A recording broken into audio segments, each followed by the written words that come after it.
The Tuesday of Holy Week is one of my favorites because it really puts Jesus to the test. If you think about Jesus as a figure who's created a large following for himself, a lot of popularity out in the rural areas, all right? He's out in Judea, he's up in north, in Galilee, he's in all these places where life is a little slower and the level of rigorous theological debate is a little lower. And I suspect there was a little bit of elitism in the religious establishment in Jerusalem. This is the heart of religion. This is the heart of Judaism. These are the experts. And so Jesus comes to town, to Jerusalem, and it's a real test. Is his fame and notoriety going to translate into Jerusalem? Or is he going to turn out to be some kind of country bumpkin who really didn't know what he was talking about in the first place? And so Jesus spends his time up in and around the temple. And of course, the religious elite, the professionals, come to put Jesus to the test throughout this day and into the next. Tuesday and Wednesday involves a lot of questions. Jesus, what's the greatest commandment in the law? Jesus, is it proper to give our money to Caesar in taxes?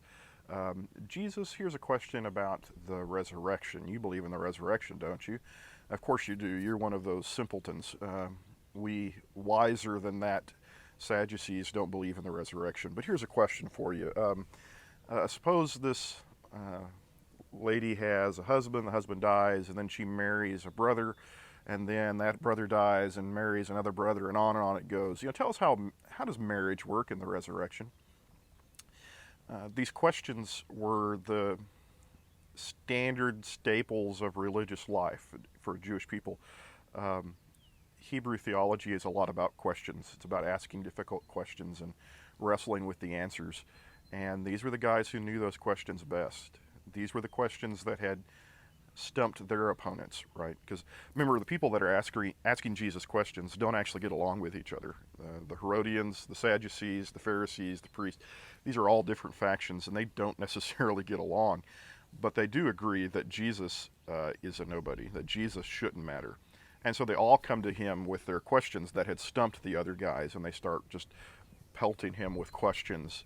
And Jesus not only answers the questions, he answers them really well. Like questions that a lot of people had taken a pass on or evaded, he answers with excellence. The kind of thing either a very thoughtful person would be able to do or a very well-read person. I mean, it's the kind of thing you expected from the religious elite and more. Like, he really stood the test. And time after time they ask questions, and time after time he's able to answer them. So what you're seeing in this part of the story is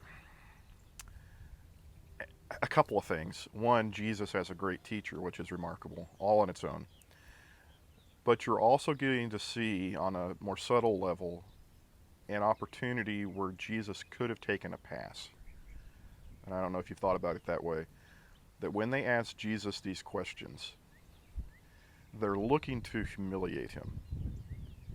If they can make him look foolish, they can get rid of his influence without any further confrontation.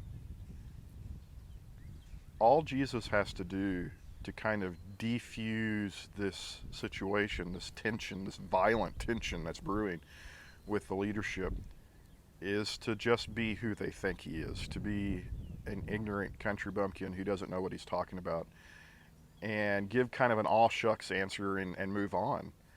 Instead, he embarrasses them. Instead, he demonstrates his capacity to answer their tough questions, and in so doing makes them look really foolish.